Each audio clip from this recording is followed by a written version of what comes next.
Hi, today we're going to talk about chatbot marketing fundamentals. So why is it that chatbot is very important in this era? And before we proceed with that question, let us define what is a chatbot. So when you say chatbot, it's not a person that is actually talking to you, but it's a computer program that is designed to simulate conversations with users, typically on the internet. And it acts as automated virtual assistants capable of communicating with people through text messages on instant messaging platforms, forums, and on-site live chat apps. I'm sorry. So there are a lot of benefits of chatbot, like it facilitates seamless live communication, and it makes customer service available 24/7. So anytime, if anyone will leave a message at any time, the chatbot will automatically reply. Then it saves time and money. We're going to discuss why it saves time and money later on the discussion. And also it reduces people-to-people interactions with customers. As of these times, it is not advisable to go out and interact with people kasi it's not safe for our health. And also online is encouraged in order to iwas COVID, iwas virus, di ba? Then it eliminates tedious time-consuming tasks. So what are those tedious time-consuming tasks? When you're going to use a person, for example, if you have an employee that is assisting people who inquires about your services, it's very time-consuming kasi meron pang may papafill upan ka ng form. Then also, they have to queue, they have to line up. And when you're speaking face-to-face, ang dami nilang mga tanong which is not really relevant at it's not direct to the point that they should be.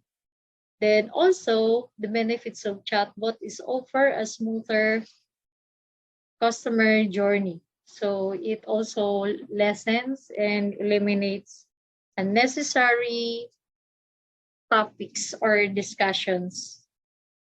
Okay, so what else? Reduce stress for consumers. So why does it reduce stress? Kasi they just have to choose, they just have to pick the applicable topics for them, and they don't have to walk through with everything. Then eliminate interactive voice response systems. So hindi na kailangan ng voice na maririnig na like sa phone, yung mga hotline, di ba? Yung when you're calling the hotline numbers na ang dami mga choices. You have to listen carefully. Then you have to go back if wala dun yung parang hindi ka sure kung yung ba yung option na dapat mong piliin, di ba? So it's also very time-consuming kapag mga interactive voice response. Then also a chatbot humanize your brand. So it's like you're talking with people or talking with a person. Kasi also a person had modified or person then who handles the services or the business, sila yung nag-program ng replies. Okay? And also marketing is more targeted. So yun yung sinasabi ko ay there are options that is applicable to you. So yun lang yung pipiliin mo. It helps grow your business. Constant improvement over time with machine learning. So over time, may mga flaws, di ba, na develop and improve because people learn. Okay, so it facilitates seamless live communication. And the customer has an issue with your products or services, they'll quickly lose patience if your brand can't rectify the problem in a timely manner. So make customer service available 24/7. Unlike your support team, chatbots don't need any sleep. Diba? When you have a support team, you should have two teams na that they are changing shifts, or three, which is magastos. You have to pay them. You have to pay a lot of people just to handle the customer service. Then when a customer needs assistance, your company can be there even outside of normal business hours. So even if you have assistants and they need you, they need the bosses, the superiors. So it's like you're also having in normal business hours, even in weekends. So 71% of customers want the ability to solve most customer service issues on their own. And 61% say chatbots in customer service is here to stay. And 69% of customers say they interact with an intelligent assistant or chatbot at least once a month. And also, it saves time and money.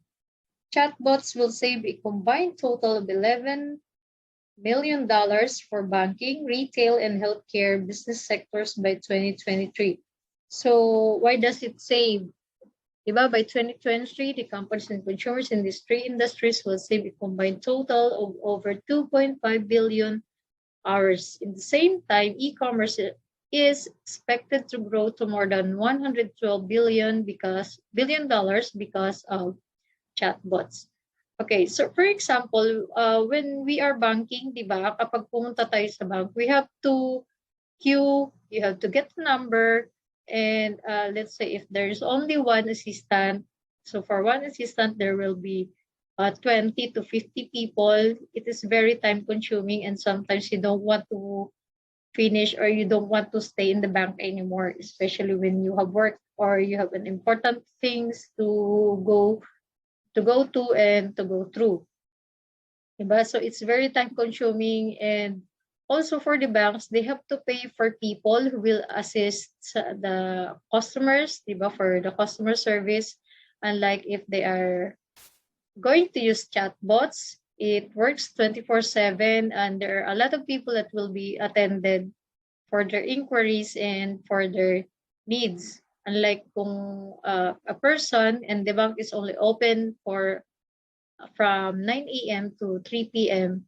So it's very limited yung work hours ng personal assistants, I mean the customer service in the bank. So kapag chatbots, marami siyang na-assist, and also anytime because people are not always available from 9 a.m. to 3 p.m., especially those working people. So it really saves time and money when you are using chatbots. Okay, so reduce people-to-people interactions with customers. Of course, massive savings comes from eliminating or reducing the time your staff normally spend dealing with customer queries. So it's also very safe, especially now that we are in a pandemic. It's very safe, and mas marami pang na-attend to online because people nowadays are usually working from home and working online. And eliminate tedious time-consuming tasks. That chatbots can take over a lot of tedious, repetitive tasks that are currently performed by people. So because chatbots is tawag na screen na niya the people who modified and set up the chatbot. So na-screen na yung mga unnecessary tasks that is not really necessary for those things. Okay, so offer smoother customer journey. Business can use bots to streamline the buying process, popping up on any page to do things like offer additional information on products or shippings. So sometimes there are people who who are not very expressive, or there are some assistants who are not very expressive, especially when the person they're attending to is arrogant or aggressive. So they cannot pop up the things that they need to promote. Diba? Unlike when it's a chatbot, meron mga choices doon because it pops out on the options dun sa chatbot. Okay, so it gives customers more insights from related video content. So we can also attach a video and people can just watch and can spend their time watching it kasi they're just at home or anywhere. Then also, in chatbot, it provides discount codes. So mga discount codes, it makes the people curious on what are those promos or discounts that can help them. Okay, improve customer experience. Survey by HealthShift discovered that 79% of people prefer live chat over other channels.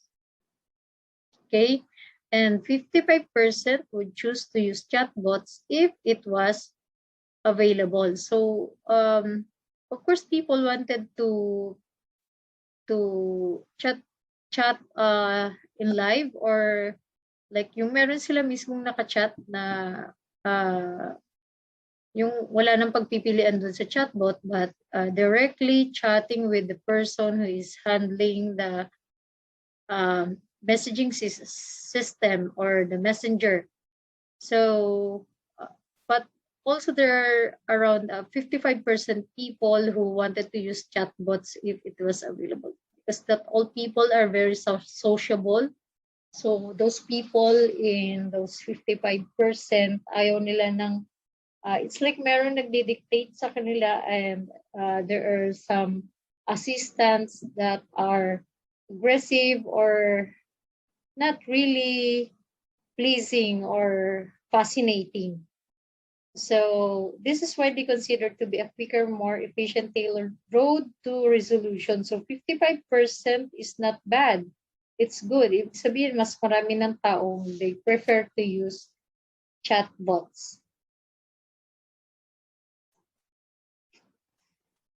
Okay, so eliminate interactive voice response IVR systems.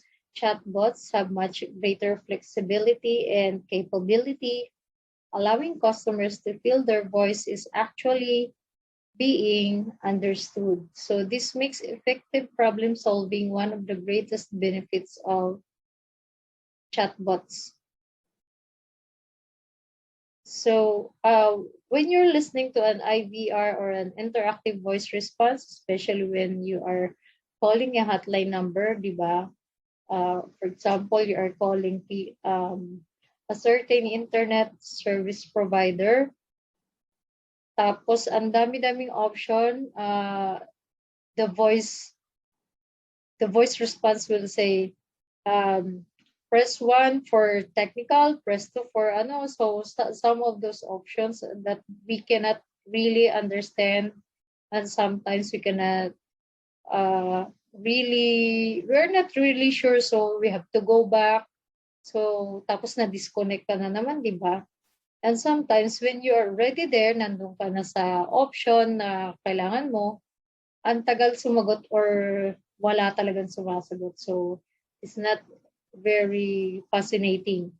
So, unlike sa chatbots, even if you have to wait, wala ka namang tinawagan and hindi masakit sa tenga, di ba? You just have to wait if there are no responses, but chatbots usually have responses. Okay? Then IVR, for example, this is an example of an IVR conversation. So, sabi ng IVR, please tell us how we can help you. Then you say lost bank card. Then the IVR, especially if it is an English speaker, yung machine nila, yung automated voice is, they cannot really recognize Filipino English, or sometimes kapag British accent naman yung ano, they can't really understand. So pag sinabi mong lost bank card, yung IVR will say, did you say post bank card? Press 1 if that is correct. Then if you say, no, I lost my bank card. Okay, lost bank card. Is this your credit card or debit card? Ang daming tanong, no? Debit? Did you say credit? O, diba? It's very frustrating. Then press 1 if that is correct. Then you have to say, no, debit. Oh, I'm sorry, I didn't catch that. Is this your credit or debit card? So you are now very frustrated and angry. Diba? Nakakainis yung ganun. Kasi even maybe even the English speakers or in other countries like America, even if they're English speakers, yung interactive voice response cannot really catch the word that you're saying. So humanize your brand daw. So when you have a chatbot, it humanizes your brand. You can program chatbots to have a personality that suits its role, such as an affable tech helper or quirky sales associate. So yung chatbot mo, you can personalize it, you can make it better, you can create a good personality of your chatbot, diba? Because no one knows who are they talking to. Then just make sure that the chatbot that you're creating is more passionate than the real people, because there are some people who are not really passionate on assisting people. Okay, so more targeted marketing. By using chatbots for marketing, it's easier to promote new products and services, as they can help you target the right people with the right offer at the right time. So increase of customers, want the ability to solve most customer service issues on their own. So most of the customers want the ability to solve most customer service issues on their own. Then 85% of customer interactions will be managed without a human by 2020. Yeah, that's right. Because in 2020, we had a pandemic and most people are just using online transactions, especially the government agencies that they stopped they closed their offices. So they're more on online interactions. Then 65% of businesses believe that chatbots will allow them to provide a more customized support experience for their customers. Okay. A chatbot helps grow your business. Chatbots improve customer engagement by establishing personalized interactions with consumers and offering reliable shopping recommendations based on their buying history and preferences. So if you have a very reliable chatbot and a chatbot that gives the feeling of sincerity towards the customer or towards the people that they're chatting with, diba, people will recommend you to others, to their friends, to their families, and it will help your business grow. And also, if they had a good experience with your chatbot, it can give you a good feedback. So that's why it can help grow your business. Then constant improvement over time with machine learning. To optimize your chatbot, consider changing invites and welcome messages. So if you're not really satisfied with the messages in your chatbot, you can improve it, you can change it, and also you have to set appropriate goals. So ano ba yung mga goals mo sa chatbot mo? So do you want sales? Do you want to drive more more customers or more engagement like that. So it depends on your goals. You can improve it over time. You can change it anytime.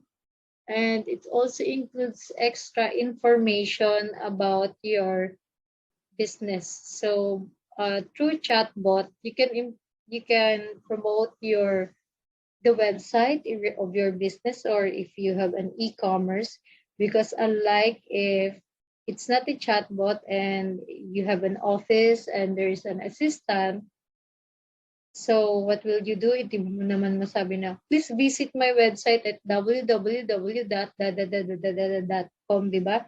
So how can those people remember those things? So what will you do? Magbibigay ka ng business card or flyers, which is another expenses for your marketing, diba? So chatbot is really important and really helps. So sa chatbot pa lang, doon mo mapopromote yung products mo, and you can also uh, provide videos or the advertisements and other things that can help boost your business na before we use TV commercials, we use billboards, which is very expensive. Pero today, the social media platforms can help promote your products. And also, if you install a chatbot in your social media platforms. Okay, so improvement, varying prices. So yung prices, you can include it in your chatbot. Then communicating new and more enticing offers. So mas marami kang na offer. So there are people who, especially if they enjoy your details in your chatbot, so they can just keep on browsing, and they will learn, they can discover that you have more enticing offers.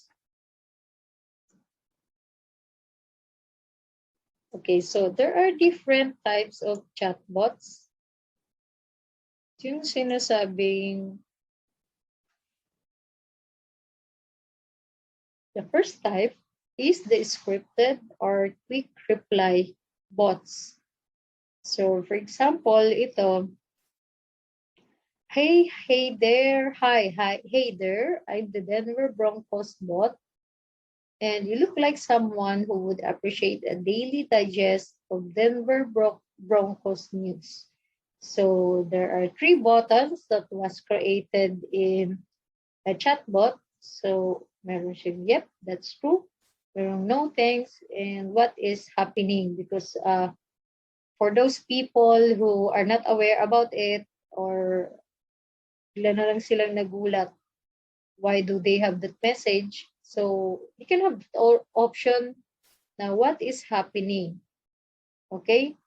So for example, if they choose the button, yep, that's true. So click niya yung yep, that's true. Then it will open another menu with a logo. So meron siyang message na if you don't find what you need here, just ask. So another buttons na naman. So ganun siya kabilis yung kanyang mga replies. So that's why it's called scripted or quick reply bots. Yung obvious na hindi tao yung kausap mo kasi ang bilis. Okay, so type 2 is the natural language processing chatbots. So for example, this one for Asian food bot. Hello, thanks for connecting with us over Messenger. How can I help you? So parang tao yung kausap mo, no? So kunyari sasagot ka, fast food delivery near me, please. Then ang galing ng another, yung next reply niya is like really, you're really talking to a human online. Say, I have a great Asian place nearby for you. Do you want to try? And So, sa sounds interesting. So, ito pa. Hello. What? Kapag yung reply ng customer is, I need nearby restaurants that deliver. So, it's like they anticipated those questions because it's really related to food deliveries. Kaya they anticipated the questions na. That's why they have a ready-made replies. So ito, sure, I have great Asian place nearby with delivery. Do you want to try?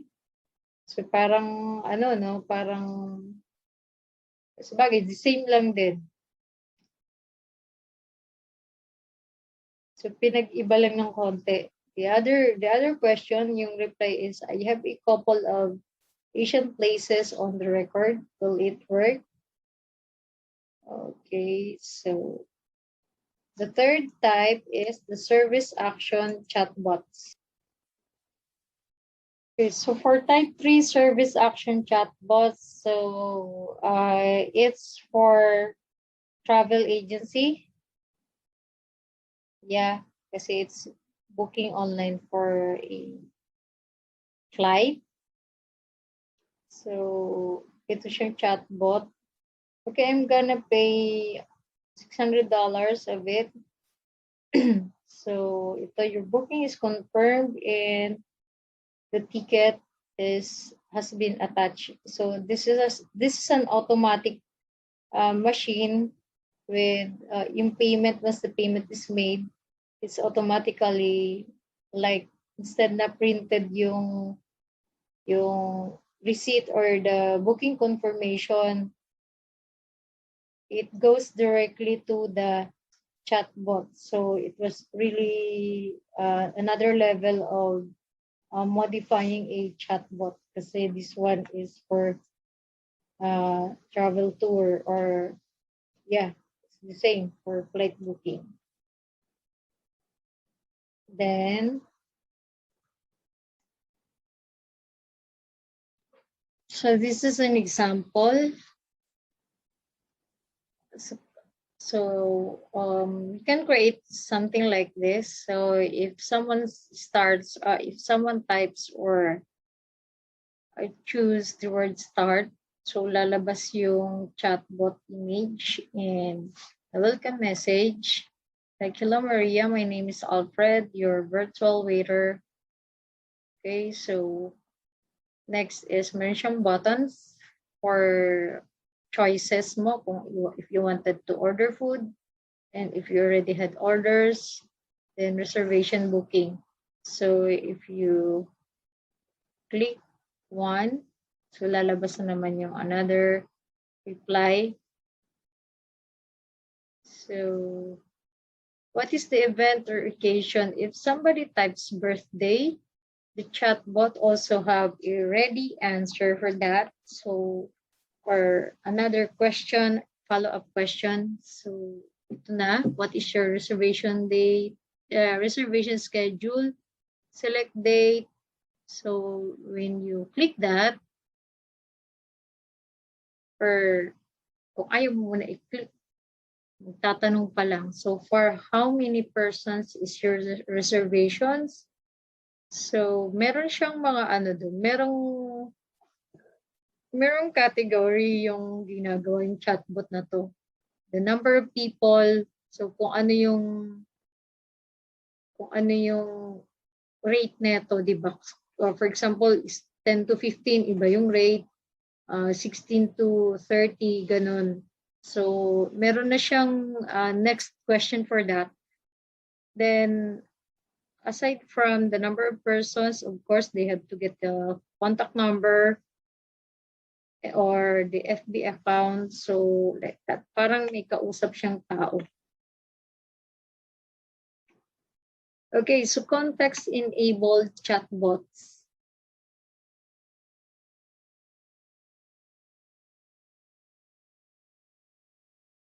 So, Mondays and Wednesdays, when do you want to book an appointment with him? So, ito yung tinatawag na context-enabled chatbot. So, till what time your Broadway branch is open. So, kapag tinanong ko anong time, meron siyang ready answer. Yun yung keyword dun yung till or until. Then, I'll write this book. Pag meron din siyang keyword dun na book an appointment for 5 p.m. So, automatically, meron siyang sagot na please confirm if you want to have a meeting with. Okay, so make it. So, this one is better kasi parang hindi siya halatang chatbot. So, diba?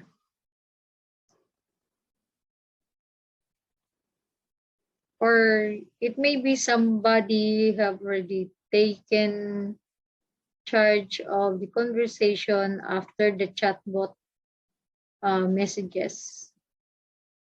So, context-enabled chatbots. So, next is voice-enabled chatbots. So, merong ganito. Okay, I've added at your note called meeting idea. Here it is, meeting idea. So, merong magsasalita doon. Kaya nga voice-enabled chatbots. So, only an audio was attached on the chatbot. Okay, so there are chatbot use cases.